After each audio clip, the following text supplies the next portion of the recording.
Donc la prédiction de la distillation de l'arganie au Maroc, et une analyse comparative entre les modèles Max-Ent et Random Forest. Certainement, il y a des résultats très intéressants que vous allez partager avec nous. Alors, Omsat Asma et Madame Aït Abd Naïma ne sont pas là. Si. Finalement, tu as changé d'avis. C'est bien. Non, il était très fatigué hier. Il nous avait... Mais merci Naïma d'être venu. Voilà, donc Naïma, il va nous parler de développement de l'organiculture en milieu dégradé, interprétation des tendances spatio-temporelles dans le rétablissement des zones vulnérables. Voilà, puis nous finirons avec l'Oustada Al-Khiyat Houda, qui va nous parler avec donc, les performances de la population locale caprine de l'Arganéré d'Agadir pour une mise en place d'un schéma de sélection. Voilà, donc merci de votre attention. Nous allons donc demander à Ahmed donc de lancer les hostilités, hein, démarrer. Et donc, nous avons 5 présentations. On va faire de la gestion participative, n'est-ce pas, Nadia? Il est moins quart, 9h moins quart, donc nous avons 1h15. 1h15 pour 5 présentations. 1h15, si on voudrait discuter un peu, il faudrait vraiment rester dans les 10 minutes, 12 minutes au maximum par présentation. Je sais que c'est Ahmed, il y a beaucoup de choses à nous dire, mais voilà, très bien. Tfaddal, c'est Ahmed. Merci, Monsieur le Président, chers collègues, l'initiative, salam alaikum, Azoul. Donc là, j'ai l'honneur de vous présenter avec vous les résultats d'un travail de thèse soutenu par Mme Sarah Gdebi. Il est encadré par l'Alchari et par moi-même. Donc ce travail-là porte sur l'étude phytoécologique des organorées du centre-ouest du Maroc. Donc ce travail-là, donc ça consiste à faire donc une étude sur la qualité des huiles en fonction de l'origine géographique, c'est-à-dire en fonction des conditions du milieu. Donc on a présenté ici donc la zone d'étude, d'accord, dans laquelle on a échantillonné donc les différents types d'organeries dans les principales provinces organicoles du Maroc. Donc l'objectif c'est de faire quoi? De faire d'abord une étude physiographique, c'est-à-dire de s'intéresser à l'étude donc de la géographique, si vous voulez, orographique, etc. Ensuite il y a une étude climatique, bioclimatique, floristique, donc pour mettre enfin donc les relations, d'accord, des conditions écologiques, des groupements végétaux qui vont être individualisés pour expliquer l'impact de l'origine géographique. Parce que l'idée du début, comme j'ai déjà dit, c'était donc de faire une étude sur la relation entre la qualité de l'huile et les conditions du milieu. Donc cet aspect-là, on ne va pas le traiter, nous, on va surtout faire la démarche qui a été suivie pour faire cette étude et en même temps, bien sûr, partager avec vous certaines informations, des compléments. C'est Saber l'a bien senti, donc je voulais peut-être profiter de l'occasion pour essayer de rappeler aux jeunes surtout donc la méthode de travail, comment on utilise les données, comment les exploiter, etc., etc. Donc on va voir faire de notre mieux. D'accord. Donc c'est-à-dire aussi qu'il va y avoir une actualisation des données sur cette région-là. Donc la méthode donc, qui a été suivie, donc ce travail donc, il a duré depuis 2017 jusqu'à 2019, donc, avec une prospection du terrain, premièrement. Ensuite, donc, on a commencé à travailler, donc, après avoir échantillonné dans la zone, donc l'organerie du sud-ouest du Maroc, avec donc choisi donc, une surface minimale, c'est-à-dire la plus petite surface qui contient le maximum d'informations, si vous voulez. Donc il y a entre 200 et 400 mètres carrés, c'est-à-dire qu'on est déjà dans un milieu forestier, pré-forestier. Ensuite, on a réalisé un nombre donc, de 83 relevés phytoécologiques. Ensuite, bien sûr, on a noté les espèces, on a noté donc les caractéristiques, les paramètres du milieu, etc. Donc la deuxième étape, donc ça consiste d'abord donc dans l'herbier marque de Marrakech à faire donc l'identification des espèces. Ensuite, on a vérifié bien sûr l'identification en utilisant donc la nomenclature la plus récente de la PG, Angiosperm Phylogeny Group, la quatrième version. Ensuite, on a conservé la collection qui a été récoltée dans la collection donc, de l'herbier marque. Donc, pour la collecte des données, nous avons deux types de données.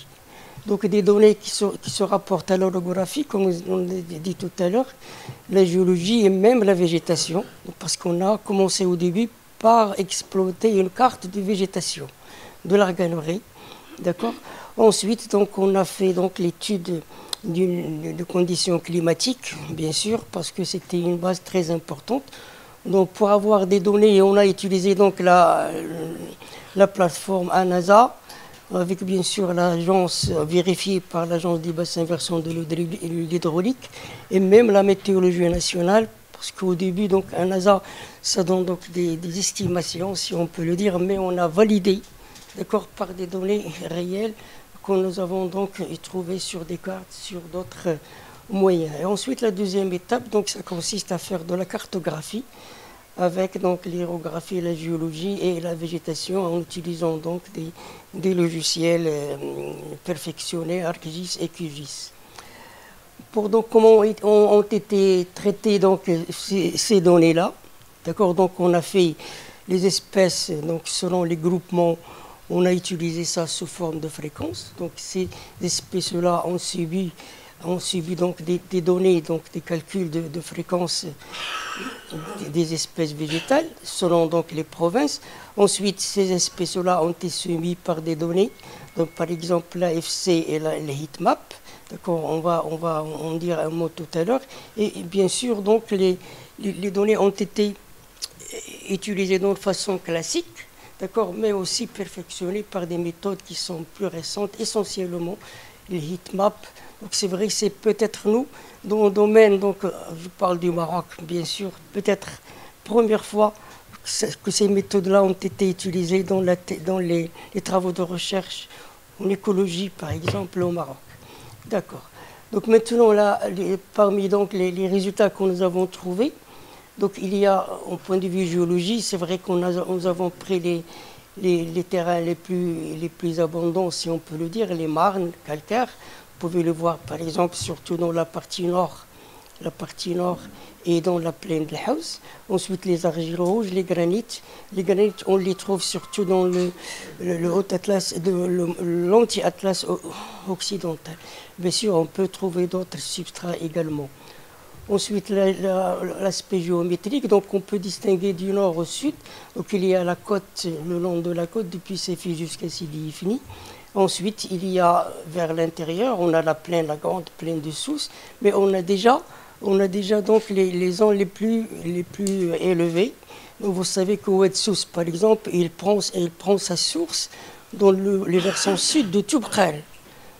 Donc c'est par exemple Oued Tifnout, donc qui est le principal affluent de l'Oued Sousse. Donc ça monte vraiment donc, très très haut dans la partie amont.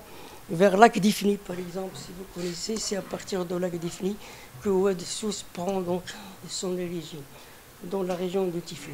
Donc il y a la zone littorale, la zone du Haut-Atlas occidental et le bassin de Sousse avec les provinces de Ch'touka et de Tiznit. Et bien sûr, on a donc l'anti-Atlas et comme vous pouvez le voir, dans cette zone-là, échantillonnée, d'accord, par l'Arganerie, ça va depuis le niveau de la mer jusqu'à 1400 mètres d'altitude. Donc maintenant, pour les aspects climatiques liés au climat, donc au début, donc, on va commencer par d'abord des données, donc, analyser donc, les données climatiques mises à notre disposition, ou bien encore trouver par la plateforme existante. Donc, point de vue précipitation, vous pouvez remarquer que d'après le résultat, donc, on a trouvé que ça varie entre 130 et 400 mm. Donc 400 mm, ça va être surtout dans les zones de montagne, donc vers les moyennes altitudes. Vous pouvez voir aussi qu'il y a une bonne répartition ici, par exemple, avec un gradient qui va être du nord vers le sud. D'accord. Par exemple, vous connaissez que Tanger, par exemple, c'est plus humide que Rabat. Rabat, c'est plus humide que Safi. Safi, plus humide que Essaouira, et ça va descendre.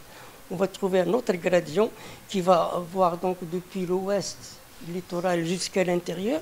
D'accord. Et cet éloignement de la mer va être compensé par le phénomène d'altitude.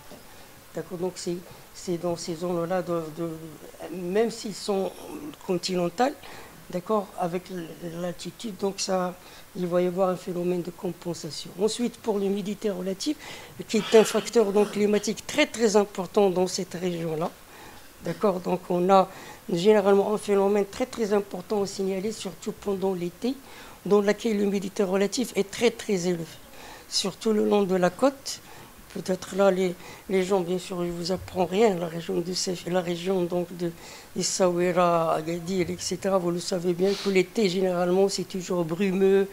D'accord, c'est pas vraiment très très agréable comme vous le savez. Vous pouvez voir donc en été, qui est en climat méditerranéen, donc il y a un déficit hydrique très très important, donc il n'y a pas de précipitations, mais ces précipitations vont être récompensées, d'accord, par l'humidité relative.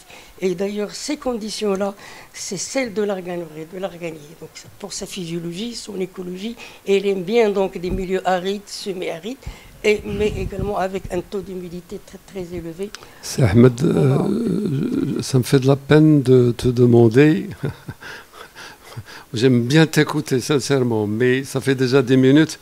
J'aimerais bien que tu passes aux résultats qui sont très intéressants dans cette thèse.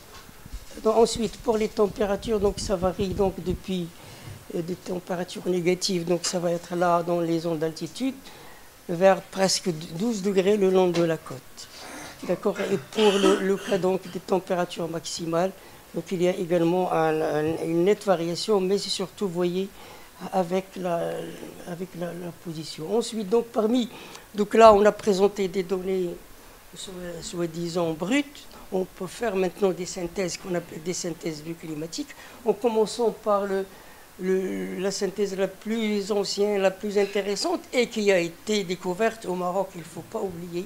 Donc il est lié au climat méditerranéen et applicable dans les zones méditerranéennes, d'accord, mais il est créé au Maroc parce qu'on a une très grande diversité du bioclimat, etc., par Amberger, donc avec tout son historique. La dernière, c'était en 1962, où on a fait donc ce quotient-là qu'on appelle le quotient pluviométrique, d'accord, donc vous le savez certainement, d'accord, et donc les résultats qu'on a trouvés, donc il y a le bioclimat aride, mais en même temps, j'insiste encore une fois, océanique, avec un effet d'océanité très très important. Il y a le bioclimat saharien et le bioclimat donc saharien avec Bouizakarn, et même Sidi Ifni, ça fait partie également de ce type donc de bioclimat. Donc vous pouvez le voir ici par exemple, d'accord, Bouizakarn avec une période sèche qui dure toute l'année, donc 12 mois sur 12, d'accord, où les températures, où les précipitations sont inférieures, ou plutôt inférieures à 2 fois les températures. Ensuite, donc l'échantillon, donc les 83 relevés répartis, donc les 7 provenances, donc on peut déjà voir, comme j'ai déjà dit, il y a selon donc un gradient latitudinal du nord vers le sud, mais il y a aussi un gradient longitudinal depuis l'ouest vers l'est. Donc ces 83 relevés, donc, on les a transformés en fréquences, 131 espèces, selon donc les provinces. Ensuite, on a commencé à faire des analyses statistiques. Donc la première, c'était la classification hiérarchique associée à la carte thermique. Donc on peut déjà voir que, par exemple, il y a des groupements, d'accord, avec le cortège floristique, avec leur présence, d'accord. Ensuite, donc on a, à partir donc de ces relevés-là, on a individualisé des groupements végétaux. Donc 7 groupements végétaux selon les espèces les plus abondantes et selon aussi leur fréquence. Donc on a individualisé donc ces groupements-là, comme vous pouvez le voir, depuis le nord. Donc il y a des formations à Camerops humilis, Péripluca, Angustifolia. C'est plus les Vigatades, c'est le nom actuel. Ensuite, les genêts, les clinia, donc, ou bien Achbarto, c'est ce qu'on appelle l'Amaziria Achbarto, s'il y a des gens qui connaissent, c'est le clignard. Ensuite, la région des eaux forbes, etc. Ensuite, vers l'intérieur, donc vous pouvez voir par exemple l'Acacia gumifera, ce qu'on peut appeler l'Amaziria Addo ou bien Teddo, c'est une espèce donc endémique du Maroc. D'accord. Et enfin, donc, vous avez des espèces comme par exemple les arborescences, etc. D'accord. Donc, comme synthèse, on a fait donc cette cuisine-là, de donner de différentes origines, de différents types. On a essayé donc de faire une matrice dans laquelle donc, il y a les provinces avec donc les paramètres du milieu, d'accord, et en même temps les espèces qui sont, tout ça c'est présenté sous forme de fréquence. Et bien sûr dans ce cas-là, l'AFC, comme vous le savez, l'analyse factorielle de correspondance, et il est très applicable dans ce cas-là. Et déjà le mot correspondance, donc ça permet de faire la relation entre par exemple, en colonne les paramètres du milieu et les espèces, en ligne les espèces et les paramètres du milieu, et ensuite on a les provinces ou les relevés en colonne. Donc vous pouvez voir déjà que donc c'est une ordination de provinces, des régions de groupements végétaux ou des organoïdes en fonction des modalités physiques, climatiques, bioclimatiques, donc avec le plan numéro et donc, on pouvait le voir, la combinaison des deux est très très élevée. On peut déjà voir donc qu'il y a un effet Guttmann. Donc, cet effet Guttmann, il est dû tout simplement à la continentalité, parce que les stations que nous avons ici, par exemple, vous avez Asfi, Sidi, Agadir et Saouira. Et donc, ce sont les stations littorales. Mais vers l'intérieur, vous voyez, on passe par Tiznit, intermédiaire, d'accord, vers Teloudent, dans laquelle la région d'Aoulouz, par exemple, qui a été échantillonnée, Aouziwa, par exemple, dans laquelle on trouve donc, des organoïdes les plus continentales. Ensuite, donc, puisque c'est une correspondance, on pourrait déjà trouver, par exemple, vous voyez, par exemple, là, climat littoral, d'accord, pour trouver, par exemple, climat continental. Ensuite, donc, si on s'intéresse, par exemple, au bioclimat, donc, on va trouver donc, le bioclimat semi-aride chaud, d'accord, avec lié en même temps au groupement végétal qui lui correspondant, vers un semi-aride très très chaud, un aride chaud, d'accord. Et ensuite on arrive même à un aride froid. Donc aride froid, donc ça veut dire l'effet de l'altitude. On peut même voir donc le gradient altitudinal, la même chose. Vous voyez donc l'altitude, donc il va voir donc entre 0 et 200, d'accord, pour aller à une altitude donc de 300 à 700 et même de 900 à 1400. Donc cette synthèse, donc, ça permet de combiner, comme j'ai déjà dit, les formations végétales, groupement 1, 2, etc., etc., en fonction des conditions qu'elles les déterminent. Ensuite, qu'est-ce que vous voulez vous dire? Donc là, bien sûr, ces types donc, de synthèse, si on peut le dire, c'est très efficace, c'est sûr, parce que ça rend, comment dirais-je, visible l'interprétation donc, de la répartition de ces facteurs. Si on voit par exemple pour la température, la même chose, vous voyez par exemple la température minimale. Non, ici c'est la moyenne des températures minimales du mois le plus froid. D'accord, donc vous voyez des températures assez élevées, supérieures même à 10, vers des températures qui sont inférieures à 0, qui expliquent donc le froid. Donc vous voyez donc, il faut simplement prendre paramètre par paramètre et on peut avoir l'explication de l'organisation ou bien la structure de tout le travail. Donc, quelle est la conclusion qu'on peut dire? Donc, on a ici quelques points, si on pourrait le dire avec donc pour de l'altitude, donc ça va jusqu'à 1400 mètres d'altitude, les précipitations, d'accord, les températures. Et donc ici, surtout, s'il vous plaît, les températures sont les températures hivernales qui sont les plus importantes. Ce sont là où les températures sont les plus importantes, d'accord. Et même au point de vue floristique, il faut bien le dire, nous sommes dans une zone, ce qu'on appelle la zone macaronisienne au Maroc. Donc c'est-à-dire liée aux îles des Canaries, aux îles, par exemple, des Açores, du Cap-Vert, et dans toute cette partie du sud-ouest du Maroc, qui a un cortège floristique très spécial, D'accord? Et on met en même temps, bien sûr, des conditions écologiques, de température essentiellement. Et je répète encore encore une fois, et surtout le taux élevé au point de vue humidité relative pendant l'été. Donc c'est ça ce que je voulais partager avec vous. Je serai à votre disposition s'il y a des questions et je vous remercie pour votre attention. Merci, professeur Aïssouham Mohamed, pour cette excellente présentation. C'est une thèse qui a été encadrée par C. Ahmed, mais aussi notre ami C. Antari à l'INRA de Marrakech. Et j'ai eu le plaisir de la lire. C'est une excellente thèse et donc je recommande aux jeunes de la lire vraiment de point de vue méthodologique. On n'a qu'à vous féliciter, toute l'équipe par rapport à ça, mais aussi l'interprétation des résultats. Voilà, c'est ce que je voulais vraiment mettre le point sur cet aspect-là, c'est l'aspect collégialité, l'aspect travail ensemble, multidisciplinarité. On aboutit à faire des choses qui sont excellentes. Yak. Très bien, donc sans trop tarder... Parce qu'elle est là dans la salle et j'aime vraiment valoriser nos jeunes. Hein. Ils font du très bon travail, donc il faut les valoriser. Et les moins jeunes aussi. Hein. C'est Ahmed, c'est un excellent professeur. C'est Youssef. Alors, c'est Youssef, il est un jeune doctorant et il travaille avec notre ami Youssef Dlahi, donc à la faculté des sciences. Il va nous parler de l'érosion dans le bassin versant de Khsob en utilisant, j'allais dire, un peu de la technologie. Voilà, donc la parole est à toi, Youssef, mais je serai plus sévère avec toi qu'avec Ahmed, hein, d'accord?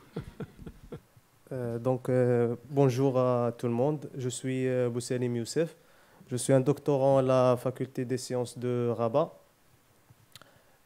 Encadré par un professeur Dlahi Youssef, que je remercie infiniment pour son soutien et pour son aide, surtout pour cette présentation, particulièrement pour cette présentation. Alors, ma communication orale s'intitule « Évaluation de la dynamique spatio-temporelle de l'érosion hydrique dans la réserve de biosphère de l'Arganré » à l'aide de modèles russes, la plateforme Google Earth Engine et l'imagerie satellitaire du bassin versant du Khsob. Khsob. Ah, bassin versant du Khsob. Oui, merci. Alors, l'érosion hydrique, c'est un phénomène un peu complexe, mais qui peut se résumer en trois étapes. Alors, l'étape de l'arrachement des particules du sol, l'étape de transport et troisièmement l'étape du dépôt au niveau d'une zone de dépôt. Alors l'érosion hydrique, c'est un phénomène à la base naturel, accentué par des facteurs anthropiques. Alors les facteurs naturels qui contrôlent l'érosion hydrique, c'est principalement l'agressivité climatique, la présence des substrats fragiles, la topographie accidentée et la faiblesse du couvert végétal. Alors, mais aussi, il y a des activités anthropiques qui accentuent l'érosion hydrique, qui sont principalement le surpâturage, les prélèvements excessifs en bois de feu, qui arrivent à affaiblir le couvert végétal, soit directement, soit indirectement. Et troisièmement, les techniques culturelles inadaptées, telles que le labour, surtout le labour dans le sens de la pente, par exemple. Et donc, on peut dire que l'érosion hydrique, c'est un phénomène naturel, mais accentué par les activités anthropiques. Alors, ce problème, il est majeur, surtout dans les zones arides et semi-arides, et cause de multiples conséquences, principalement les glissements de terrain, les pertes de la productivité des sols et l'envasement des infrastructures hydro-agricoles telles que les barrages. Alors, l'écosystème arganré joue un rôle important dans la conservation des eaux et des sols au niveau des différents bassins versants de la RBA. Alors, cette espèce elle est dotée d'une capacité énorme pour fixer les sols, mais la dégradation de cette espèce amène à la stérilisation des sols et parfois leur disparition totale jusqu'à l'apparition de la roche-mère. Alors, suite à la dégradation de cet écosystème, le sol devient plus compact, sa perméabilité diminue, le ruissellement de l'eau s'accroît, ce qui entraîne des pertes de terre parfois considérables. Alors, ce fort ruissellement, dans ce cas, aboutit souvent à la formation de profondes ravines qui sont à l'origine de l'accentuation de l'arrachement et le transport des sédiments qui finissent finalement souvent dans les infrastructures hydro-agricoles telles que les barrages. Alors, notre étude est menée au niveau de la partie nord-ouest de la réserve de biosphère de l'Arganeraie, particulièrement au niveau du bassin versant d'Orsob. Alors, ce bassin versant présente une superficie de environ 17 000 hectares, 160 000 hectares. Il présente un gradient altitudinal de l'aval vers l'amont, avec des altitudes comprises entre 40 et 1690 mètres. Les précipitations sont comprises entre 250 et 430 mm et les températures moyennes entre 14 et 19 degrés Celsius. Alors on trouve aussi entre l'amont et l'aval le barrage Zrar, juste à côté de la gorge Zrar. Et il y a deux affluents de Oued Ksoub, juste en amont, qui sont Oued Ignozer et Oued Zltan. Alors les peuplements ou bien les écosystèmes de ce bassin versant sont organisés principalement par le Touya et l'Arganier. Alors le modèle employé pour évaluer la dynamique spatio-temporelle de l'érosion hydrique, c'est le modèle Russell, développé par Wishmer et Smith en 1998 et révisé ensuite par Renard et Hall en 1997. Alors la fonction du modèle, c'est une fonction multiplicative de 5 facteurs qui sont l'érosivité des pluies, R, l'érosivité des sols, le facteur K, le facteur topographique qui présente l'inclinaison et la longueur de la pente, nommé LS, et l'effet de couvert végétal C, et finalement l'effet des pratiques anti-érosives, le facteur P. Alors les opérations de calcul ont été effectuées au niveau de la plateforme Google Earth Engine, qui offre un grand avantage avec la présence de collections d'images, et pas on ne télécharge pas une seule image et on travaille avec les systèmes d'information géographique classique, de la manière classique, mais on travaille avec des collections d'images et ça offre un grand avantage en minimisant le temps des opérations de calcul. Alors, les données utilisées viennent essentiellement de sources satellitaires, mais par exemple, pour le facteur R, l'érosivité des pluies, on a utilisé les données CHIRPS, qui sont des données satellitaires, mais combinées à des données des stations météorologiques réparties dans le monde. Ce sont des données combinées. Pour le facteur K, nous avons utilisé les textures de sol.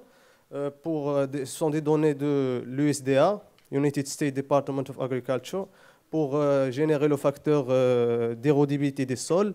Et on a utilisé un MNT ou bien DEM, Digital Elevation Model, pour générer le facteur topographique. Et pour le facteur C, nous avons utilisé 3 collections d'images, Landsat 5, 7 et 8, parce que la période d'étude, il couvre 30 ans, de 1993 jusqu'à 2023. Et donc, le Landsat 5, c'est disponible jusqu'à 1999. Landsat 7 de 2000 jusqu'à 2017. Et après 2017, on continue avec Landsat 8. Mais il a eu un processus de correction de la réflectance parce qu'il y a une petite différence si on prend la même zone et aux mêmes périodes entre les trois types de Landsat, d'imagerie satellitaire. Ici, c'est juste des présentations. Ici, c'est le facteur topographique. C'est à titre illustratif. Le facteur topographique et les facteurs d'érodibilité des sols, ce sont des variables statiques parce qu'on vise d'étudier la dynamique spatio-temporelle à l'échelle annuelle.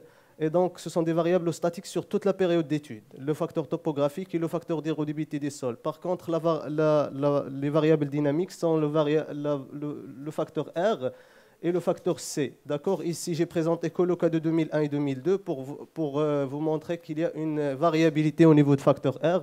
Et ici, c'est la moyenne de facteur C sur toute la période d'étude. Alors, les équations de calcul, vous les trouverez au niveau de résumé étendu, au niveau des actes colloques, Inch'Allah. Alors, le facteur P, c'est un facteur aussi important les pratiques anti-érosives, mais les pratiques anti-érosives sont presque absentes au niveau du bassin et s'ils présentent, sont très localisées. Par conséquent, on a attribué une valeur de 1 à toute la superficie du bassin versant.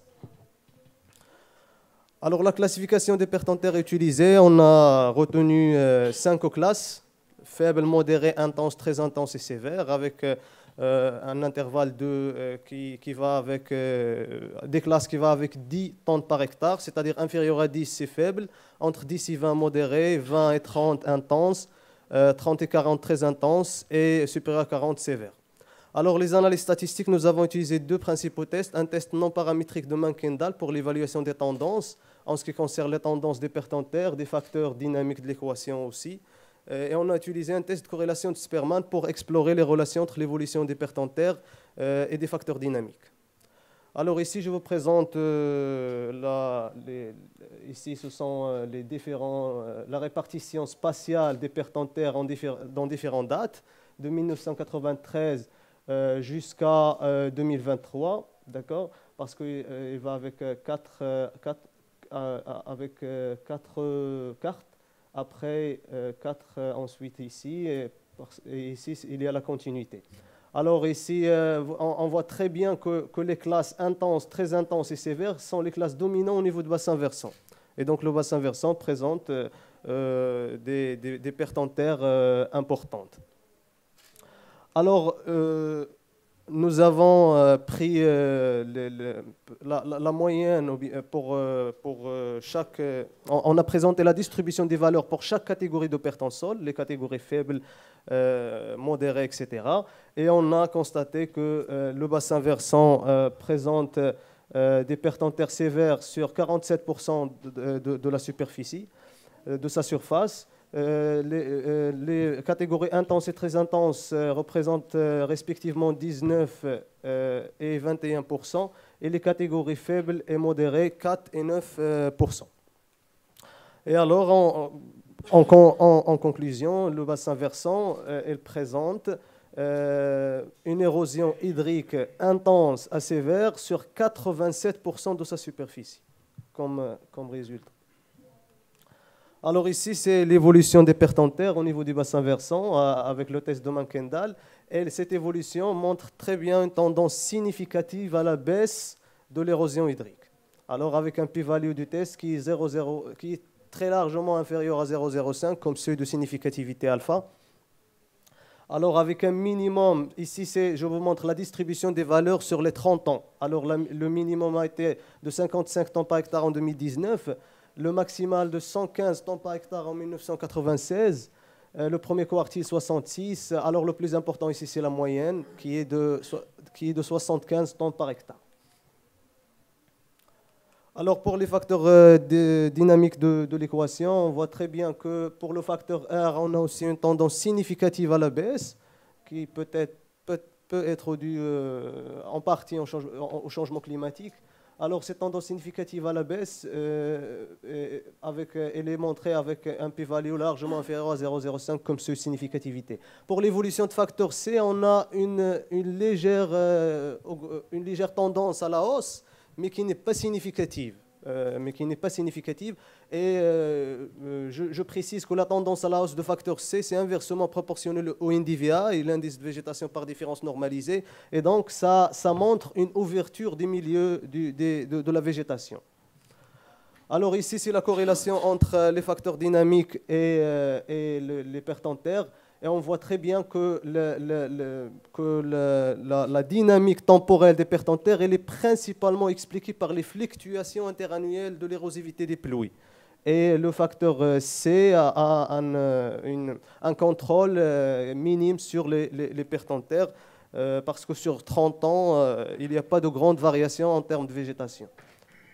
Alors ici, quelques images qui montrent l'ampleur de phénomènes au niveau du bassin versant et qui montrent que les pertes en terre ou bien la moyenne obtenue, c'est un peu logique parce que le modèle russe, ça reste des estimations, bien ne sont pas des valeurs très, très exactes. Alors ici, c'est à partir de Google Earth, les imageries satellitaires montrent des ravins bien individualisés au niveau du bassin. Alors ici, ce sont des comparaisons avec des études qui ont été menées au Haut Atlas occidental aussi. Au niveau de bassin versant de Houssos, par exemple, Bouhim-Medjane et en 2022 ont trouvé une valeur de 57 tonnes par hectare, qui est à peu près proche de la moyenne trouvée au niveau d'Irsob. Ici, Bouaïda et Ol ont trouvé en 2023 ont trouvé une valeur très élevée, une moyenne de 347 tonnes par hectare au niveau du bassin versant de Zat. Et ici, ce n'est pas au niveau de Tatas occidental, mais plutôt central, avec une valeur aussi très élevée, ce qui montre que l'Haut Atlas présente généralement des valeurs très élevées de perte en sol. Alors ici, c'est presque la seule étude que j'ai trouvée sur le même travail, qui porte sur la même approche, qui a été faite en Chine. D'accord, mais ici, ça montre les mêmes tendances. Merci. Oui, d'accord. Alors ici, comme conclusion, cette étude a concerné l'analyse de l'évolution des pertes en terre au niveau des bassins versants de Rsob durant la période 1993-2023. Alors cette analyse a révélé des pertes en terre moyennes de 75 tonnes par hectare au niveau du bassin. Alors toutefois, ces pertes connaissent des fluctuations spatio-temporelles importantes avec une tendance significative à la baisse. Cette tendance elle est principalement justifiée par la réduction de la pluviométrie dans la zone et la végétation de bassin a connu une légère régression qui n'est pas avérée très significative. Et pour les recherches à l'avenir, une analyse des projections futures des pertes en terre est nécessaire en utilisant les scénarios climatiques du GIEC notamment, avec une approche basée sur la correction de biais soit des modèles globaux, soit des modèles régionaux. Et merci pour votre attention.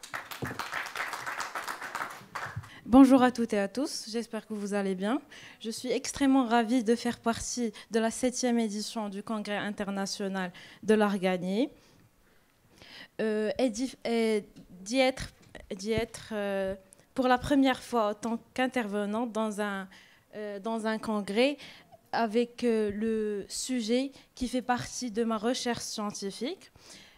Prédiction de la distribution de l'arganier au Maroc, une analyse comparative entre les modèles Maxent et Random Forest est un sujet qui s'avère d'une grande importance pour notre écosystème et pour notre pays en tant que premier producteur de l'arganier au niveau mondial.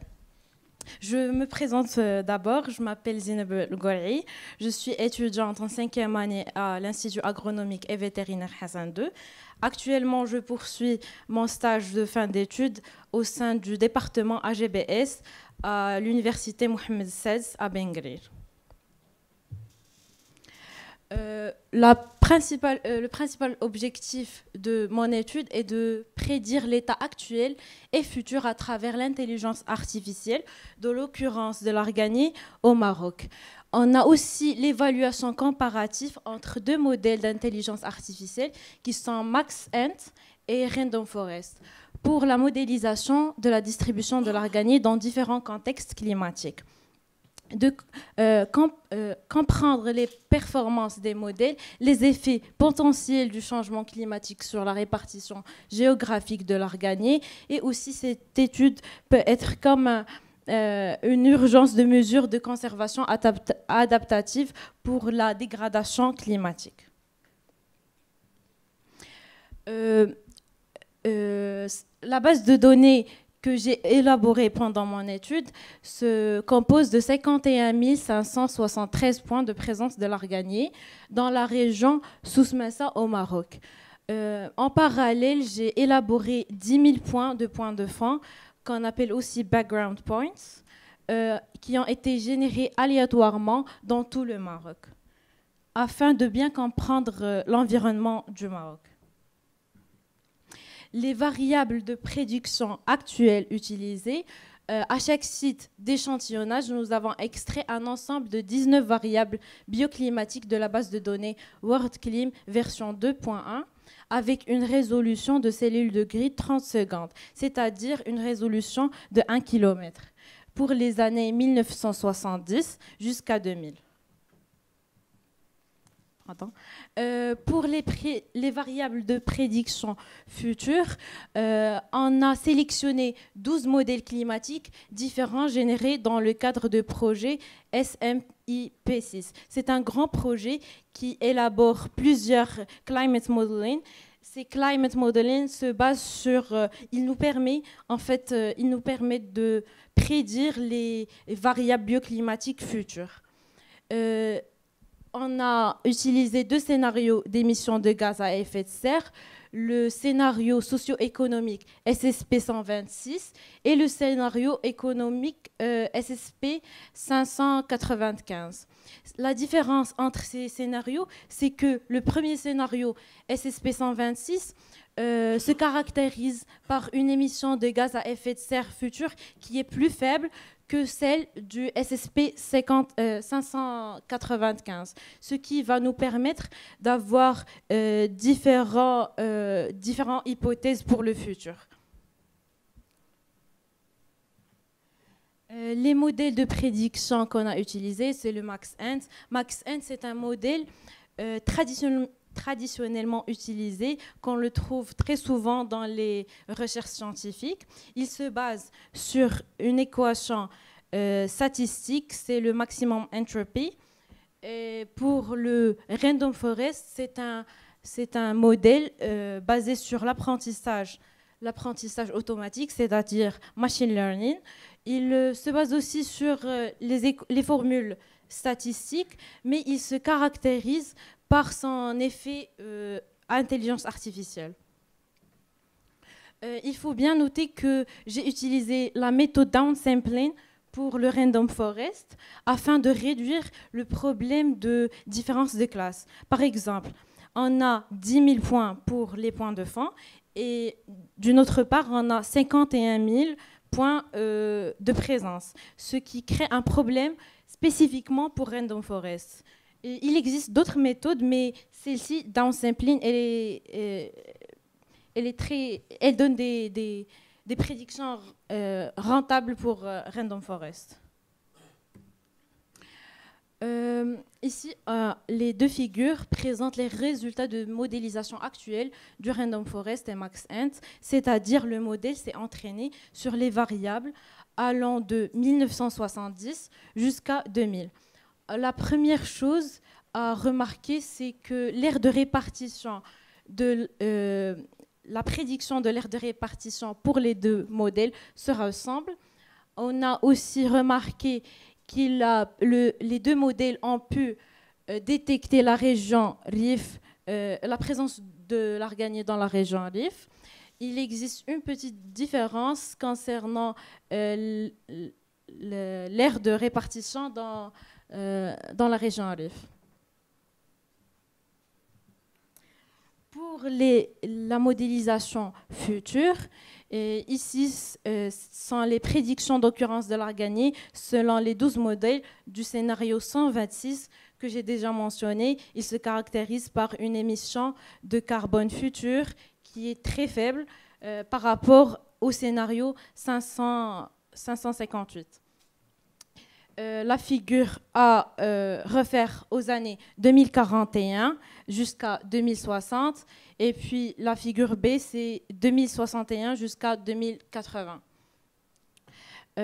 On observe une réduction de l'aire de répartition de moins de 27,42% pour le premier scénario. Concernant le deuxième scénario, on remarque une réduction de la superficie de la répartition de 73,26% de la surface de l'arganier au futur. En guise de conclusion, on peut dire que qu'on a pu identifier la présence de l'arganier par les 2 modèles dans la région Souss-Messa et le Rif. Et ceci peut être aussi un rappel que le changement climatique est une réalité qui affecte directement notre environnement et les espèces qui y vivent. Ma présentation touche à sa fin. Je vous remercie pour votre attention. Vous êtes vraiment très gentil avec nous. Vous avez respecté le temps. C'est bien. Ça me permet donc d'avancer. Et aussi, votre travail ouvre beaucoup d'opportunités de réflexion et de recherche sur l'utilisation de la nouvelle technologie et puis s'accommoder avec les changements climatiques dans le futur qui sont les réalités. Donc, très bien. Donc, merci Zineb. Maintenant, nous passerons à Je vous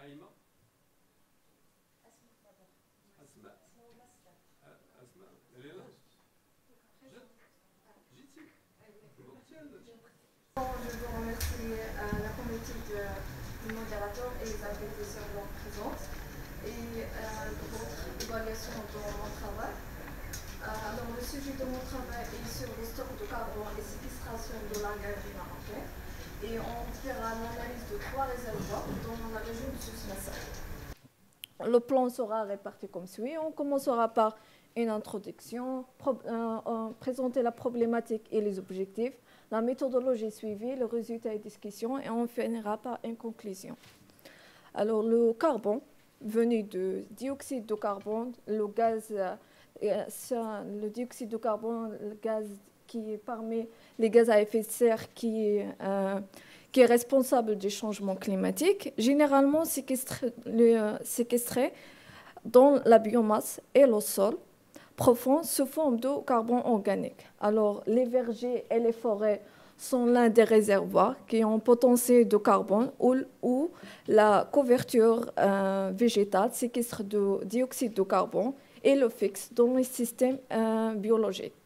Alors, généralement, le taux de fixation de carbone dans un écosystème, quel que soit, dépend du climat, de l'âge de peuplement, des conditions édaphiques et des régimes de perturbation.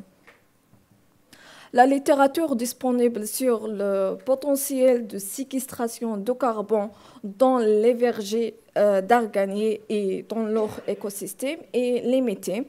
C'est pour cela que notre présente étude vise à estimer le stock de carbone et dans les 3 réservoirs, lesquels les plantations d'arganiers, la couverture végétale et le sol dans les vergers d'arganiers et la région de Souss-Massa.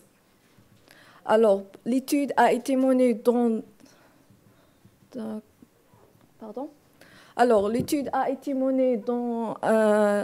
les vergers d'arganiers dans la région de Souss-Massa.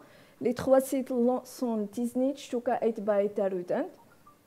Et ces vergers sont caractérisés par sa vulnérabilité et et se trouvent dans des conditions climatiques semi-arides. Et ces plantes d'arganiers d'étude ont des différents stades de croissance allant de 4 à 8 ans. Alors, l'évaluation de la biomasse des plantations d'arganiers a été effectuée en 2023. Dans chaque site, 2 parcelles de 0,5 hectares, chacun comptant 100 plantations d'arganiers, ont été délimitées pour l'échantillonnage de la végétation et du sol.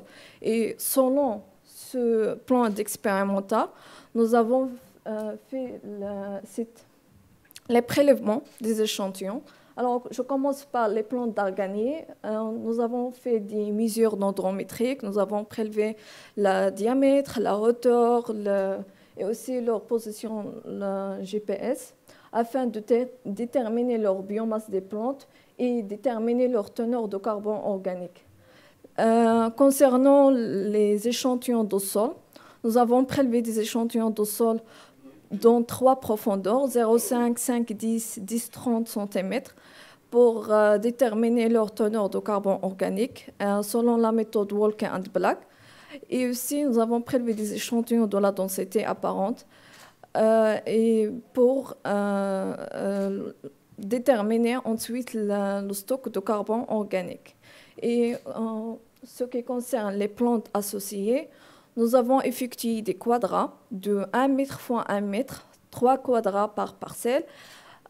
Aussi, nous avons délimité et collecté les plantes associées, puis les déplacer au laboratoire afin de déterminer leur poids sec, ensuite déterminer leur teneur en carbone et finalement déterminer le stock de carbone organique. Alors, on passe aux résultats. Le premier graphe présente le stock de carbone stocké dans la biomasse des plantations d'argan selon les 3 sites, Tiznit, Chouka et Baïta-Rudent. Le stock de carbone est présenté en tonnes de carbone par hectare. Alors, et aussi la moyenne totale. Alors, on voit que les plantations d'arganiers de Tisnit accumule plus de carbone. Pardon, je vais...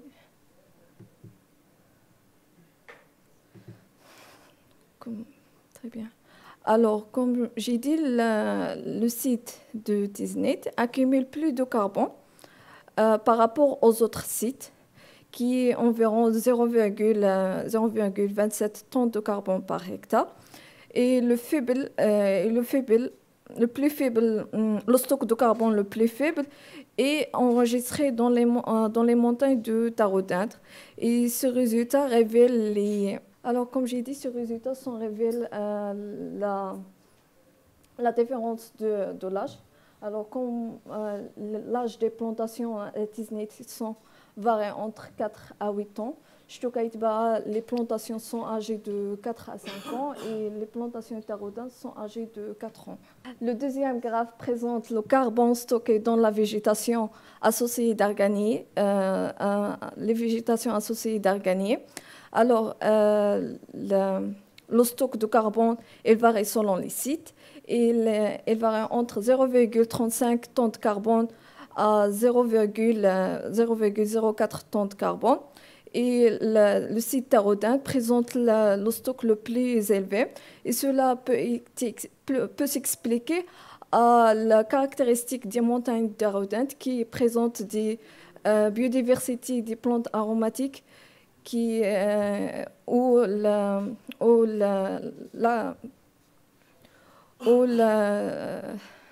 végétation est diversifiée. Oui, la végétation et aussi il n'y a pas d'accès par les animaux aussi, oui, et l'humain. Concernant le carbone organique stocké dans le sol d'arganier, les valeurs sont à peu près les mêmes. La variable de stock de carbone varie entre 17 tonnes de carbone par hectare à 21 tonnes de carbone par hectare. Et ce résultat s'explique par plusieurs facteurs, notamment la précipitation adéquate et la température modérée favoriser la croissance de la végétation accumule de la matière organique dans le sol. Et aussi la texture du sol qui favorise l'accumulation de carbone organique. Alors, en guise de conclusion, l'étude vise à estimer le stock de carbone dans la biomasse des plantations d'arganier, la végétation et le sol des vergers d'arganier, qui sont caractérisés par sa marginalité, sa vulnérabilité dans la région de Souss-Massa. Notre étude a montré que le sol, juste le réservoir de sol, est le réservoir dans l'écosystème qui représente 98% de carbone total, alors que les plantations, le stock de carbone dans les plantations et la végétation contribuent marginalement au stock de carbone qui est moins de 1%. Et des mesures de gestion durable sont nécessaires pour protéger et améliorer le stock de carbone dans l'écosystème d'arganier.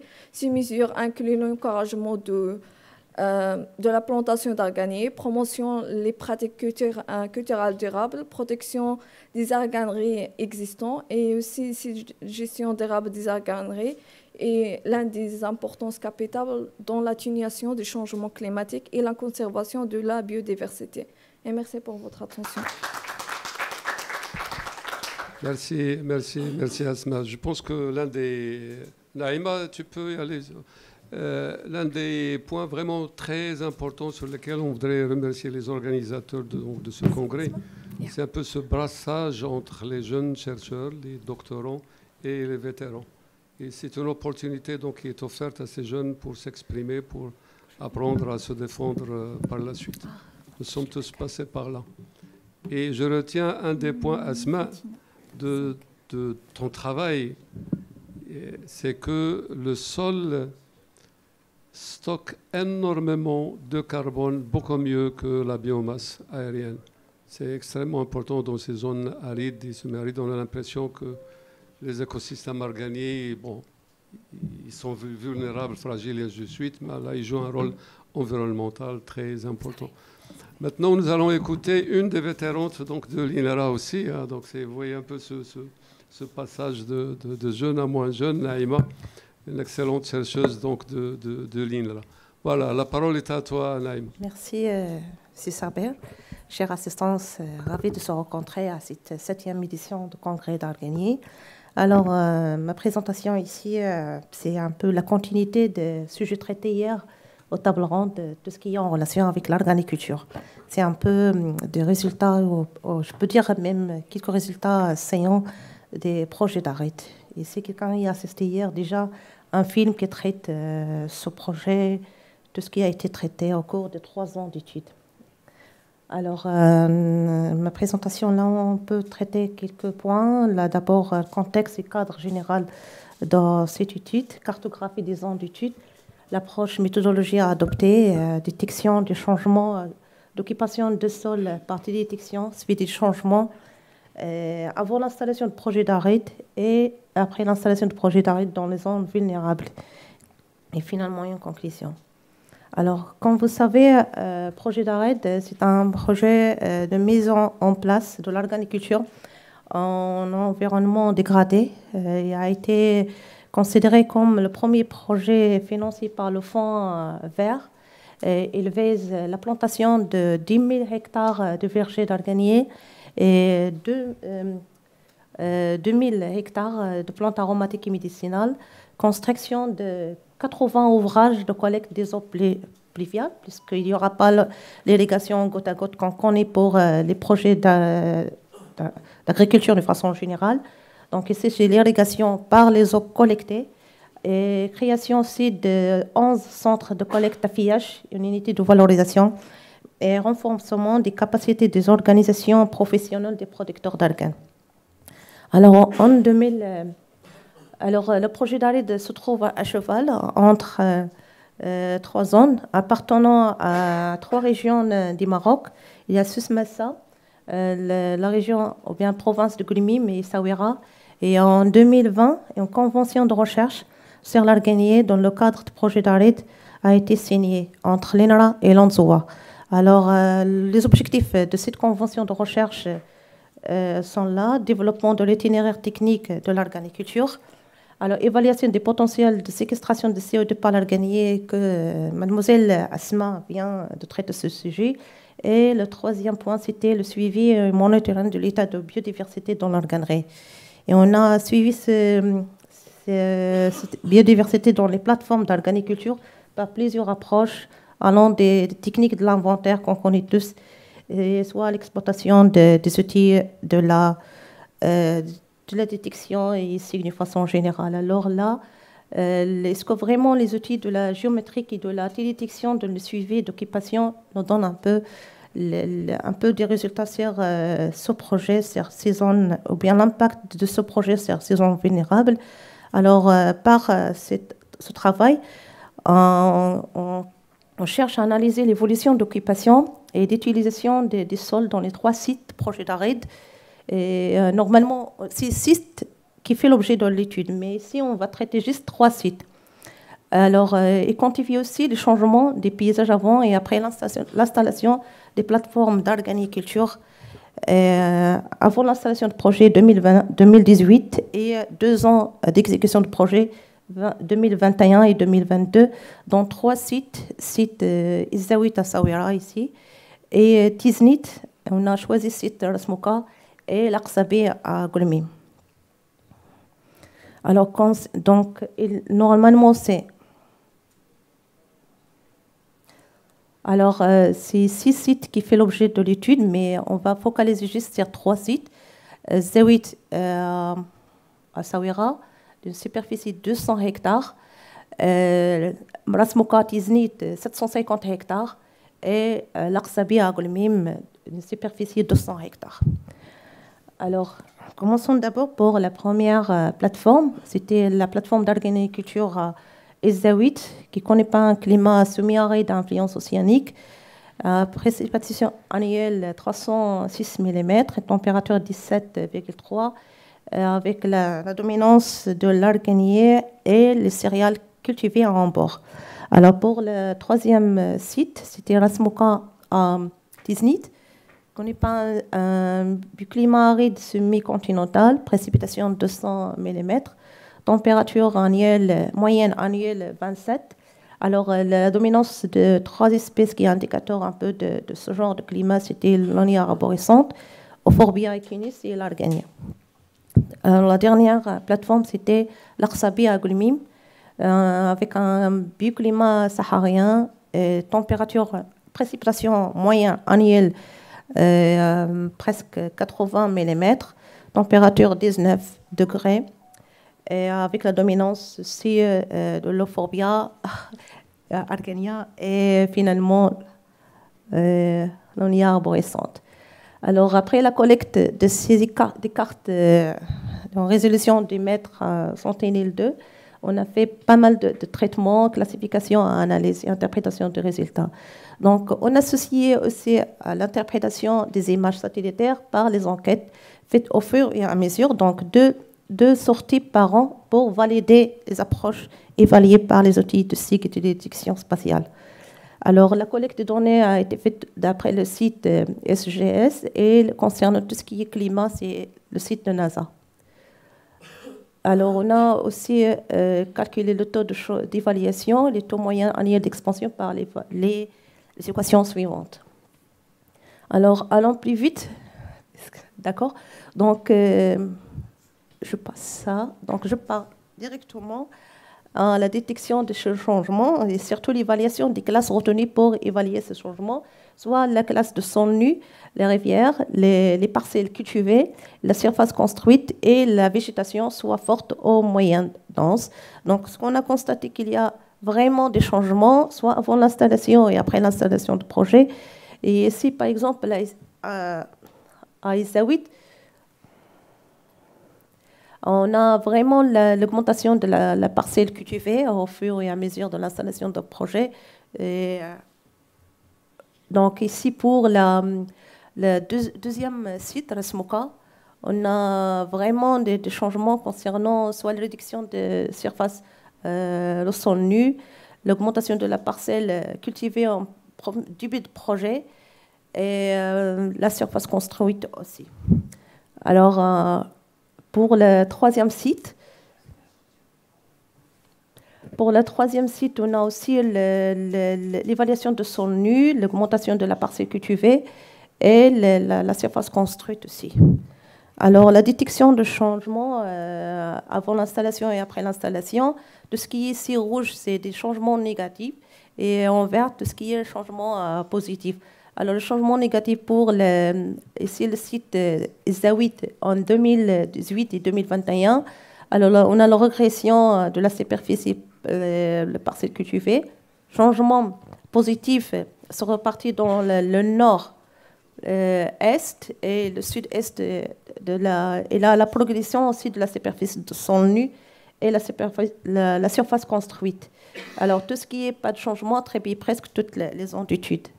Alors, deuxième période de projet, de 2021 et 2022, on a ici vraiment des changements négatifs. Elles sont reparties dans le centre et le nord-est, sud-ouest de Essaouira face aux régressions de la végétation naturelle moyenne. Alors, changement positif reparti dans le nord-ouest, sud-est face à l'augmentation de la parcelle cultivée. Alors, de même, donc, toujours on a des changements négatifs dans le sens première année avant l'installation et deuxième année. Donc, ici, c'est contradictoire à ce qu'on a vu pour site Essaouira. Donc, au fur et à mesure de l'installation de projet, on a vraiment l'augmentation de les parcelles cultivées à l'entourage des plateformes d'organiculture. Donc, c'est juste une sorte de revitaliser ce genre des terrains vulnérables délaissés par les populations. Donc, je passe directement pour gagner un peu de temps. Donc, la dernière plateforme, c'est l'Aqsabi. La même chose, toujours des changements positifs, soit avant l'installation et surtout après l'installation du projet. Et c'est tout ce qui est vert, c'est des changements positifs et en rouge, c'est des changements négatifs. Donc, au guise de conclusion, on peut résumer ici la superficie des parcelles cultivées malgré ça, on a la régression presque dans la majorité des zones d'études, une progression remarquable de la superficie construite, et surtout, ils ont atteint vraiment l'objet de projet d'arrêt, qui tout ce qui touche les routes, les pistes, les bâtiments, sites de collecte d'eau pluviale, et aussi la végétation moyenne à faible densité a enregistré une progression très légère grâce à l'installation de projets, et tout ce qui est changement négatif, c'est dû au changement aussi, facteurs multiples, soit liés au climat, et les facteurs anthropiques, et la dominance des maladies, surtout la cochenille dernièrement, et sur pâturage. Et merci pour votre attention.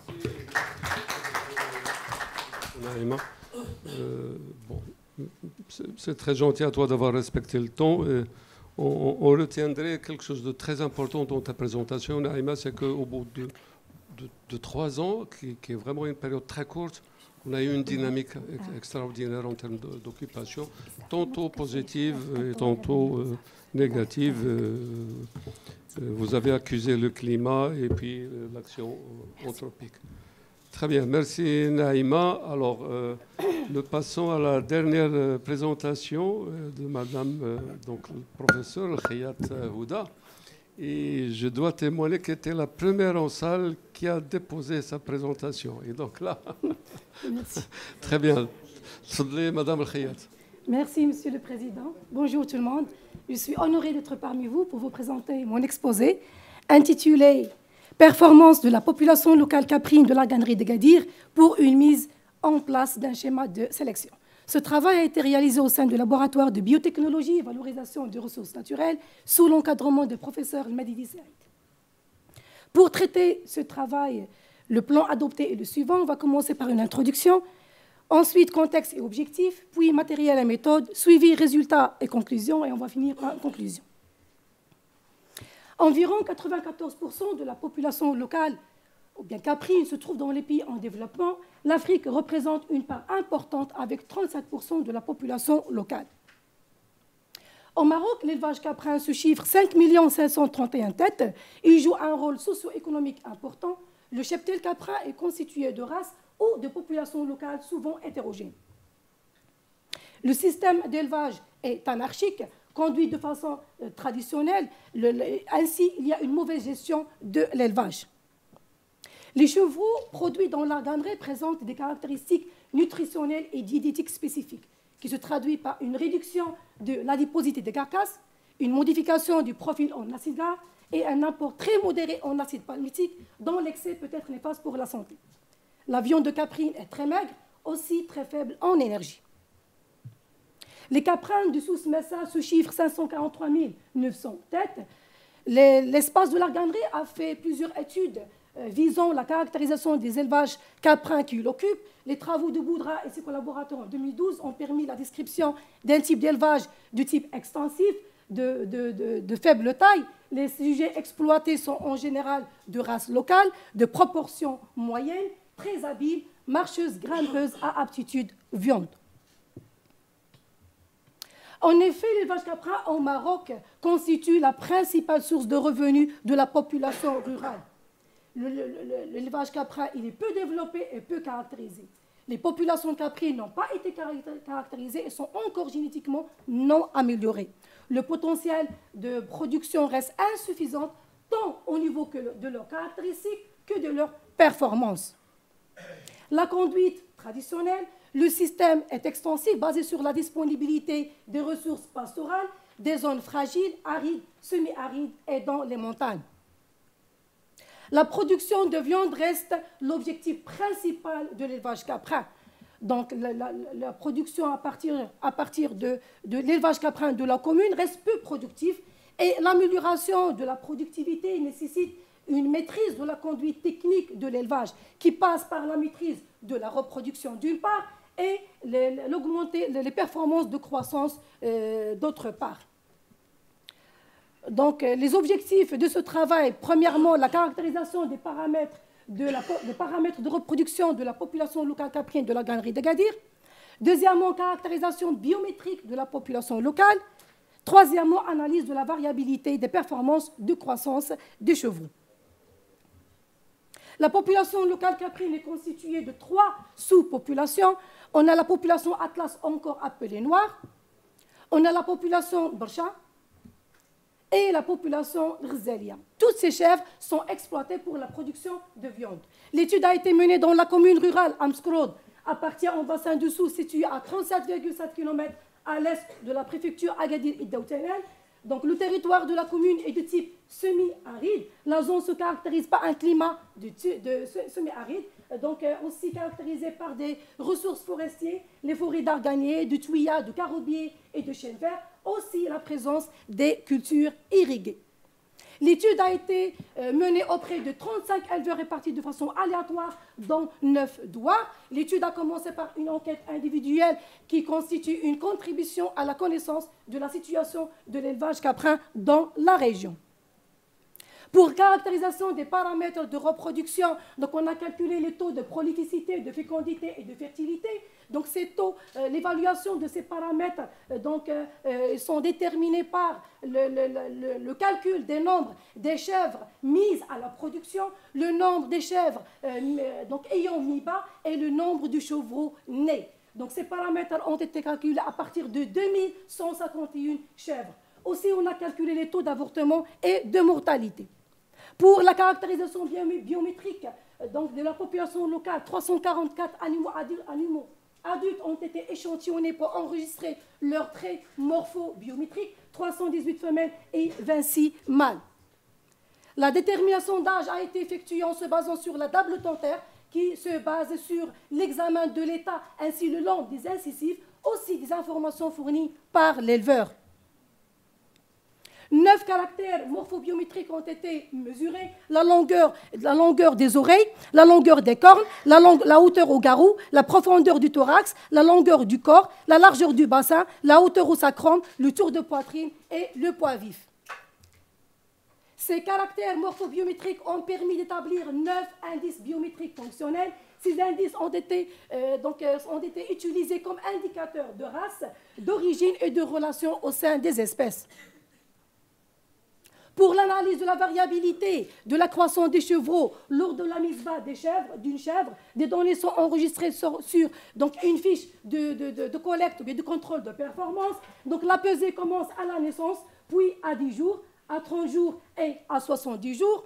Ainsi, les gains moyens quotidiens de comparaison ont été calculés. Le gain moyen quotidien entre la naissance et 10 jours, entre 10 jours et 30 jours, et entre 30 jours et 70 jours. Le gain moyen quotidien entre 10 jours et 30 jours est un indicateur de la production laitière des mères, tandis que le gain moyen quotidien entre 30 et 70 jours est un indicateur de la croissance. Aussi, renseigne sur la précocité des jeunes caprins. Pour les facteurs des variations, on a la taille de la portée, le sexe du chevreau, la saison de naissance, l'âge de la mère, le nombre de mises bas et la race de la mère. Donc cette étude a été effectuée sur un total de 341 jeunes caprins, 162 mâles et 179 femelles, issus des mères primipares et multipares, luttées naturellement et élevées en extensif. Parce que maintenant, pour les analyses, donc bien sûr, les résultats sont entrés dans l'Excel, puis ils sont traités par les différents logiciels. Pour les analyses univariées et multivariées, ont été donc étudiées par le logiciel Statistical Analysis System et aussi le logiciel SPSS. Pour étudier les caractères quantitatifs, on a utilisé la procédure General Linear Model ANOVA. Donc pour étudier les mesures morphobiométriques en relation avec la race, le sexe et l'âge de l'animal. Pour les statistiques descriptives des caractères étudiés pour la variabilité des performances de croissance, on a étudié le logiciel Statistica et Statistical Analysis System. Passons maintenant aux résultats et discussions. Donc pour les paramètres de reproduction, on constate que les résultats sont relativement faibles et sont surtout observés, ou bien souvent observés chez les populations locales en conditions pastorales et traditionnelles. Donc l'avortement a été observé chez 65,71% d'éleveurs avec un taux élevé de 28,42%. Donc les causes de la mortalité sont multiples. Il y a l'insuffisance alimentaire, des problèmes sanitaires et aussi des accidents au niveau du troupeau.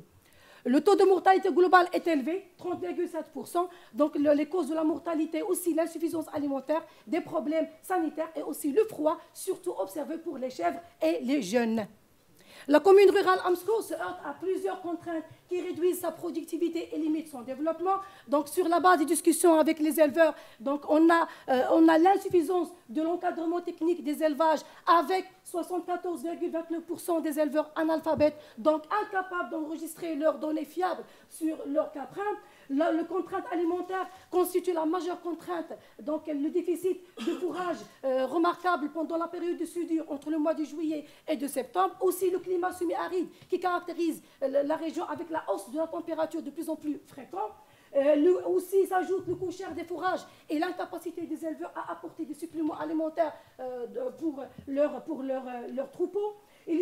S'ajoute aussi les problèmes sanitaires avec 30,7% de mortalité qu'on a vu précédemment, qui est dû d'une part à l'insuffisance alimentaire et d'autre part à l'hygiène de l'habitat et le programme de prophylaxie qui est non respecté. Pour la caractérisation biométrique, donc on constate qu'il y a une variabilité modérée à élevée. Donc la coefficient de variation varie entre 6 et 36,7% pour l'ensemble des mesures morphobiométriques calculées. Pour les coefficients de variation les plus faibles a été observé pour la hauteur au garrot et la hauteur au sacrum, tandis que les coefficients de variation les plus élevés a été observé pour la longueur des cornes et le poids vif. Donc on constate que, en gros, donc les mesures sont similaires chez les trois races, avec un léger avantage pour la race Rzélia concernant le tour de poitrine, largeur du bassin, la longueur des oreilles et le poids vif. La moyenne la plus élevée pour la longueur du corne a été observée pour la race Atlas, tandis que la moyenne la plus élevée pour la longueur du corps a été constatée chez la race Al-Barsha. Donc, les indices biométriques estimés suggéraient la classification des chèvres de la population locale en tant que corps de petite taille, bréviline, endomorphe, avec une orientation marquée pour la production de viande. Pour donc les performances de croissance, on trouve, ou bien les résultats montrent que les résultats obtenus sont faibles et restent en dessous des normes. Donc on constate que les résultats obtenus sont trouvés souvent chez les populations locales en conditions pastorales et extensives et restent inférieurs à celles observées aux d'autres populations en conditions favorables. Pour les facteurs de variation, on a constaté que l'influence de la race, donc il y a une analyse de la variabilité à montrer, donc un effet significatif pour le poids à 10 jours à 30 jours et un effet hautement significatif pour le gain moyen quotidien entre naissance et 30 jours et entre 30 jours et 70 jours. On constate que le poids évolue donc en fonction d'âge chez les trois races, avec aussi on constate qu'il y a une variation au sein, donc selon les races, avec un avantage pour le poids à 70 jours pour la race Rzélia. De même, selon le sexe, le poids évolue en fonction d'âge. Donc ainsi, on observe que les mâles sont plus lourds que les femelles. La supériorité des mâles est due à l'effet anabolique des hormones sexuelles masculines. Ainsi, les mâles sont plus compétitifs à la consommation du lait maternel que les femelles. Et pour la saison de naissance, donc les chevreaux nés en période douce et froide, on a constaté qu'ils sont plus lourds à ceux nés pendant la période chaude et sèche. Donc les chèvres gestantes en période favorable donnent des chevreaux plus lourds à la naissance. Donc, la viande de caprine reste la principale source de la population rurale de la Gandrie d'Agadir, donc issue généralement à la race locale de la région. Donc, la productivité est faible et l'amélioration de la productivité, d'une part, est pour une bonne amélioration hygiénique. Augmenter la rentabilité et pour une bonne amélioration hygiénique nécessite la mise en place d'un schéma de sélection qui nécessite les moyens humains et matériels considérables. Renforcement du rôle des organisations professionnelles donc dans le développement de l'élevage caprin, un cadre de partenariat donc, pour le développement de la filière caprine dans la commune, et l'incitation à l'investissement et de l'encadrement et de la formation des éleveurs. Donc c'est une stratégie à suivre. Contrôle de performance par la collecte de mesures. On parle de la réponse à la sélection, acquisition des races de des caprins de race performants. L'optimiser les programmes de sélection, ça veut dire que les éleveurs donc ils font face, ou bien sélectionner la population parentale, ou bien parents en deux sous-populations, la sous-population qui possède des caractères plus performants et la sous-population qui possède les mêmes caractères mais sont mauvais. Et par la suite, qu'est-ce qu'il va faire l'éleveur? Et donc il va faire des croisements, ou bien la reproduction issue de la population qui possède de bons caractères et à terme à d'éliminer les mauvais par le croisement entre les races les plus performantes comme la race alpine, la race sénène, la race murciana granadina et la race de Bois, qui sont bien sûr les races à l'étranger. Il faut les faire croiser avec la race locale de faible rendement, donc afin de transmettre ces caractères à leur descendance. Et on parle de ce qu'on appelle l'héritabilité. Il y a aussi l'introduction de l'insémination artificielle, la superovulation, le transfert de l'embryon afin d'augmenter ou bien d'améliorer la diffusion du progrès génétique. L'amélioration des aptitudes laitières des mères afin d'améliorer les performances de croissance des jeunes caprins. Aussi, on va sélectionner en se basant sur les performances de croissance lui-même. Et en guise de conclusion, donc la conduite d'élevage de la commune Amskroud de la gannerie d'Agadir reste un secteur traditionnel, alimentaire. Le système alimentaire est expansif, basé sur les ressources sylvo-pastorales. La viande de caprine reste le principal produit du caprin de la région. Bien sûr, la commune se heurte à plusieurs contraintes qui réduisent sa productivité et limitent son développement. Et la principale contrainte, c'est la non-maîtrise de la conduite technique d'élevage. Les mesures morphobiométriques ont montré qu'il y a une certaine variabilité au sein des races. Les indices biométriques suggéraient la classification des chèvres, bien la population en tant que chèvres de petite taille, bréviline, endomorphes, avec une orientation marquée pour la production de viande. Et les applications, l'amélioration des conditions techniques d'élevage par la maîtrise de la reproduction et la sélection des animaux le plus performants pour le côté croissance sont nécessaires afin d'augmenter la rentabilité et aussi pour une bonne amélioration génétique. Et merci pour votre attention. Merci beaucoup, Madame El-Khiyat Houda, pour cette excellente présentation, mais aussi l'excellent travail. Je suis sûr que c'est un travail qui est immédiatement utilisable par les gestionnaires, donc au niveau de l'élevage. Vous avez fait des recommandations, même des résultats qui sont vraiment très pertinents. Je vous remercie d'avoir partagé ça avec nous. Et je vous recommanderais, avant de venir sur ça, je ne sais pas si vous l'avez diffusé auprès des décideurs au niveau de la région. Au moins, pas la thèse en telle, mais juste une fiche avec comment vous avez fait les résultats. C'est très pertinent. Et le temps passe, hein, malheureusement, on n'a pas suffisamment de temps, mais quand vous dites que presque un tiers des chevreaux sont morts en naissance, ça devrait nous interpeller tous.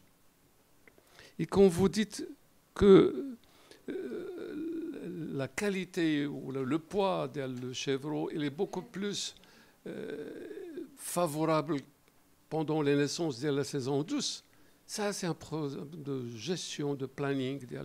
Et donc, c'est vraiment ces recommandations qui sont très, très, très importantes. Vous avez souligné que ça manque d'encadrement. C'est malheureux qu'en 2024, on parle encore de marque de cadre. La sélection génétique, il y a eu beaucoup d'efforts dans le RIF, le Moyen Atlas, et ainsi de suite, l'introduction de chèvres caprines, alpines, et ainsi de suite. Le troupeau est complètement transformé en race améliorée. Que là, dans l'arganerie, où le parcours est une composante fondamentale de l'arganerie chez le paysan. Voilà, merci encore, Madame El-Khiyat. Nous sommes vraiment très pris par le temps. Mais l'ambiance a fait que vraiment, il y a beaucoup de choses à partager. Je vais prendre cette responsabilité. On va emmerder les gens de la pause café. Hein. Je prendrai ça sur moi. Je vous demanderai rapidement de vous installer les orateurs. On prendra 10 minutes à 15 minutes pour 2-3 questions. Et après, on ouvre on ferme la porte pour aller à la... Des questions, notamment par rapport à la première présentation, c'est une présentation de la carte géologique. Une carte géologique, alors je me suis demandé, est-ce que l'étude a fait l'objet de mettre en place cette carte géologique ou bien c'est issu d'une autre de données qui sont collectées ailleurs, parce que si c'est le cas, il fallait faire mentionner la référence de la carte pour la première présentation. Pour, en ce qui concerne Youssef Boussalim, alors, et là je parle sous le contrôle de Saber concernant le modèle Russell. Donc, c'est un modèle qui a été élaboré dans des conditions autres que méditerranéennes et il a été pas mal critiqué pour la zone méditerranéenne, donc, parce qu'il surestime donc l'érosion. Alors, vous vous êtes basé essentiellement sur ce modèle-là. Pour moi, donc, est-ce que vous avez fait des analyses du terrain pour pouvoir déterminer donc la perte en sol en comparant éventuellement avec les données sur place ou pas? Donc, parce que, comme je viens de le dire, donc, il y a beaucoup de critiques qui ont été faites au sujet du modèle Russell dans la zone méditerranéenne. Concernant la présentation faite par Mme Zineb, Maxent n'est pas un modèle d'intelligence artificielle. Maxent. Random Forest, oui, c'est un algorithme d'apprentissage automatique. Maxent, il se base sur le maximum d'entropie et donc sur l'analyse de l'information relative au relevé. Ça d'une part. D'autre part, je me suis demandé concernant donc la répartition future. La répartition future, donc vous avez présenté des cartes en se basant sur les scénarios. Il faut faire bien attention à cette modélisation future parce qu'elle dépend essentiellement des paramètres qui sont pris en considération. Et je doute fort que vous avez pris en considération les paramètres écologiques de l'arganier. Et la toute dernière question à madame qui a fait présenter une... C'est pas une question, mais c'est une simple... Vraiment, j'ai apprécié votre présentation, c'est dynamique.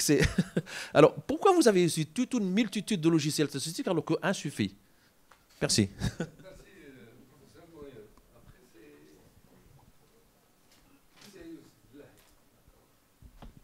Shukran. D'accord.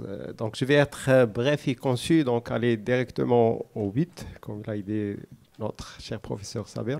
Donc, moi, j'ai des remarques d'ordre soi-disant méthodologique, donc surtout en ce qui concerne tout ce qui est critères de validation, tout ce qui est choix des méthodes. Là, je rebondis sur le travail de mademoiselle Zineb El-Goraï, donc tout ce qui est, normalement, il a abordé tout ce qui est modélisation en utilisant Random Forest, Maxent. C'est vrai que vous avez donc choisi l'un des deux modèles qui sont les plus performants en termes de modélisation spatiale pour les espèces forestières, comme le cas de l'arganier. Mais ça manque des données, les critères de validation. Donc, est-ce que ces modèles ils reflètent la réalité? Et puis, pour tout ce qui est scénario climatique, là, normalement, c'est-à-dire, est-ce que ces résultats-là, est-ce qu'ils reflètent la réalité? Donc, il ne suffit pas d'utiliser des plateformes comme ça, des logiciels, donc, et de voir des résultats et de les interpréter. Donc, Et puis, pour tout ce qui est stock de carbone, donc c'est un travail aussi qui est assez important. Là, j'ai une recommandation qui est le fait de faire des analyses multiples au lieu de se limiter à des bâtons avec les quartiers. Donc, il faut combiner à travers des analyses multiples en combinant à la fois l'âge, le stock de carbone dans le sol, le stock de carbone dans la partie aérienne et l'effet de... Il y a pas mal. Et puis pour le projet PARED, le développement d'accord, donc... moi, j'ai vu des changements brusques dans l'occupation des sols, surtout tout ce qui est changement de tout ce que vous avez appelé surface construite, le bâti. Donc, je ne sais pas, est-ce que vraiment ces résultats, est-ce qu'ils ont été validés aussi? Donc là, on parle de toujours, donc vous parlez des changements positifs, négatifs, mais est-ce que Sentinel, donc c'était une question qui m'a été posée hier, donc est-ce que Sentinel est largement suffisant pour aborder pour appréhender le changement que vous avez observé sur le terrain concernant une période qui est assez courte, donc il y a des changements brusques, surtout tout ce qui est bâti. Donc la dernière question concernant les performances de la population locale caprine. Là, j'ai deux petites remarques, questions, soi-disant. Donc, Donc, il y a une question donc, est-ce que les performances ou les taux de ce que vous avez appelé les paramètres de reproduction, tout ce qui est taux de prolifération, tout ce qui est taux de mortalité, est-ce que ça dépend des changements climatiques? Ça, c'est une question. Est-ce qu'on peut lier le changement climatique? Est-ce qu'il y a une liaison entre le changement climatique à ces paramètres-là? Et puis, tout ce qui est race, là, c'est important pour nous en tant que, moi je parle en tant que forestier, on dit que parmi les grandes problématiques de la forêt, c'est le surpâturage. Est-ce que parmi ces races-là, tout d'abord, est-ce qu'il y a des races qui sont beaucoup plus adaptées à la sécheresse, au changement climatique? Deuxièmement, est-ce qu'il y a des races qui sont beaucoup plus douces, gentilles avec l'arganier? Merci, c'est Sabir. Donc, moi, mon intervention concerne la dernière présentation. Donc, étant donné que je suis pastoraliste et à cheval avec la zootechnie. Donc, je vois que les performances que madame a montrées sont normales pour une population locale. Mais je me demande, est-ce que l'ANOC n'existe pas au niveau de cette zone? Est-ce qu'il n'y a pas de groupement? Parce que vous avez fait des enquêtes. Est-ce que l'ANOC n'existe pas au niveau de cette zone? Ça existe. Donc la sélection, ça existe. Donc, parce que vous avez parlé de sélection, donc la présence de l'ANOC, ça montre qu'il y a la sélection et on est au niveau d'un berceau de la race locale. Et j'enchaîne pour dire que dans ces zones, on ne peut pas faire ce croisement que vous avez dit avec l'alpine et tout ça, parce que là, c'est interdit au niveau de berceau de la race. Donc, il faut donc aller vers des zones de croisement. Et puis, la dernière remarque, commentaire, est-ce que vous avez vu les travaux de Madame Amir Bouchra? Elle travaille sur la reproduction, sur l'insémination artificielle et tout ça. Merci.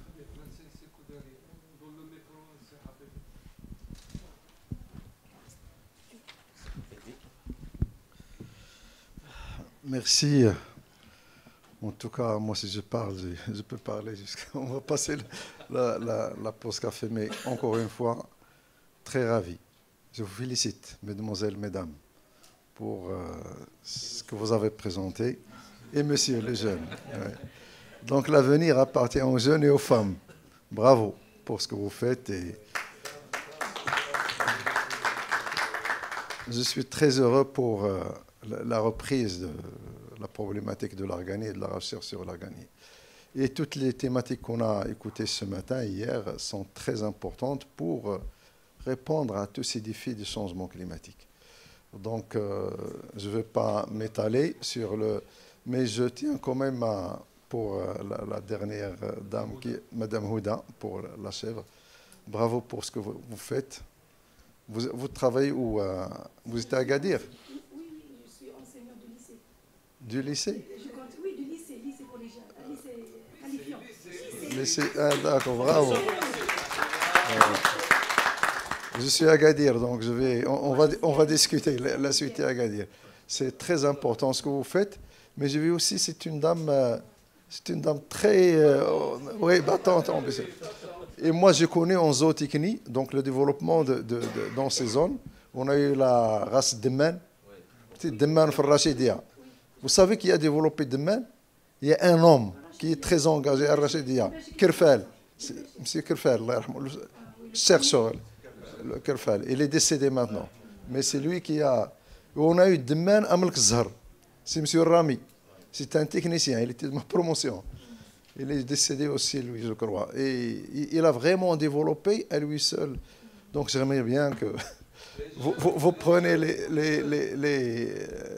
cette race. Mais je pense qu'il faut faire attention, puisque là, nous sommes dans un écosystème très important. Il faut laisser cette race locale, puisque la biodiversité, la fumure, donc il s'adapte. Donc, on n'aimerait pas avoir une race alpine qui va venir, il va pas survivre. Donc, mais il faut améliorer. Donc, je pense qu'il faut sélectionner et tirer profit de. Pour le carbone, donc on l'a discuté, bravo. Ce que j'ai apprécié, c'est Maintenant, l'utilisation des logiciels, des nouvelles techniques, c'est ça qui va nous expliquer toutes les choses empiriques qu'on a revérifier nos études empiriques et vraiment aller en avant pour ce qui nous manque en matière de recherche. Madame de l'INRA, c'est Naïma. Bravo donc, pour ce que vous avez présenté hier aujourd'hui. Et je pense que vous faites un travail très important sur tous les indicateurs de stress. C'est très important. Je pense personnellement qu'avec les changements climatiques, aujourd'hui, l'espace de l'art gagné, l'espace potentiel, il a changé. Alors on peut migrer vers le nord du Maroc. Il était là avant. Donc ce serait intéressant de continuer, faire des mesures de stress. Le nord, le Rif, donc il y a Berkane, il y avait 500 hectares qui est encore là, on a été sollicité plusieurs fois. Mais il y a un plan, il est à Meknes. Le salon de Meknes. On a planté là-bas un plan, les premières éditions. Il a grandi maintenant, donc je l'ai vu. Il est grand, il produit, il est extraordinaire. Donc il faut aller le voir. Sauf Meknes qui était où il y avait de la neige, d'abord l'Argani, il se porte très bien, puisque c'est les changements climatiques. Donc, oui, donc, et bravo. En tout cas, on restera en contact avec vous. Donc je vais parler aux décideurs pour garder la communauté de jeunes chercheurs, d'étudiants. Et nous avons le Centre national de l'Argani. On vous construit un lieu où vous pouvez vous rencontrer. Bravo.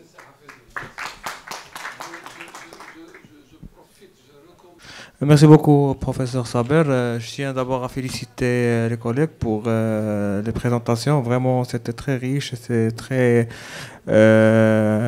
informatif. Bravo, je vous souhaite une très bonne continuation. J'ai une seule question pour Madame Zineb.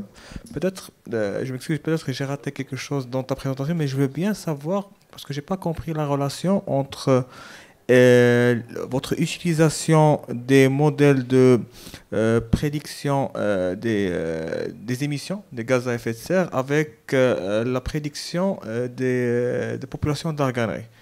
Je n'ai pas encore saisi quelle relation entre ces deux paramètres. Peut-être si tu as plus d'explications. Merci.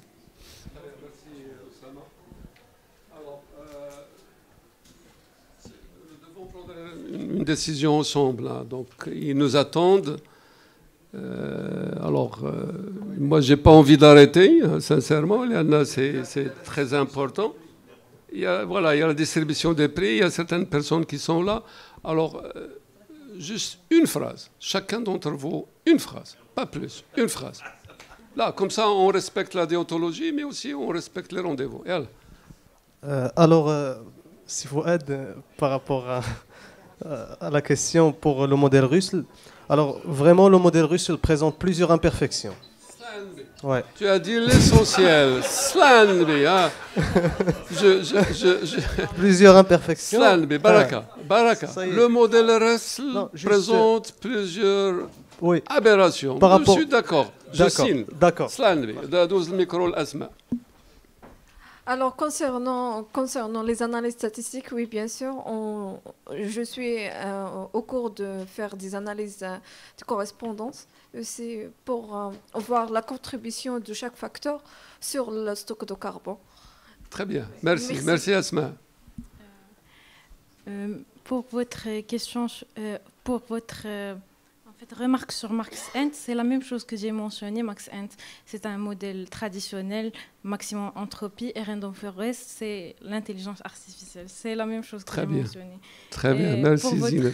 Pour votre recommandation, le modèle, il est valide. On a obtenu une accuracy de plus de 95%. Pour l'autre question, les modèles climatiques se basent sur les émissions de gaz à effet de serre. Très bien, c'est deux phrases. Merci Zineb. D'accord, d'abord pour la question de M. Delahaye concernant la validation des résultats. C'est vrai, on a acheté dernièrement les images à haute résolution de la part CRTS pour valider les résultats. Et pour l'intervention de M. Hafidi, oui. Alors pour tout ce qui est stress, les indicateurs de stress, c'est vrai, on a été dernièrement au nord. pour ça. Et on a été aussi à Smara, mais je n'ai pas vu la présentation de modèle concernant l'aire de répartition. Pourquoi il n'a pas cité la région de Smara? C'est vraiment l'aire de Sidi Larganié. Et Inch'Allah, pour la visite de Meknes, on travaille sur la collection nationale de germoplasme Larganié. On aura l'occasion pour la visiter. Merci, merci. Merci Naïma. Merci Naïma. Je pense qu'on devrait faire un répertoire des plantations de Madame Houda Al-Khiyat. On s'est intéressé à l'étude de la race locale. Pourquoi? Parce que ces races sont destinées donc, aux conditions défavorables, les changements climatiques qui est bien sûr intense, comme on a dit, avec la hausse température qui est fréquente.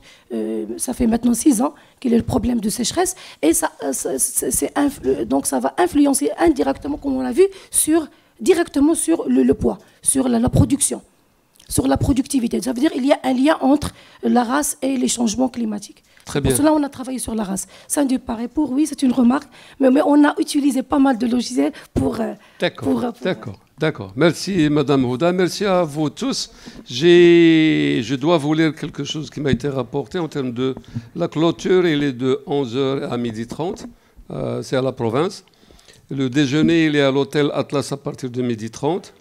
Les navettes sont assurées entre les hôtels et les lieux donc, de nos travaux. Puis la sortie de terrain, il est à 14h30, donc entre 14h30 et 17h30. Donc nous vous invitons rapidement à ce qu'on prenne une photo de groupe pour ces dames et ces messieurs. Voilà. Merci.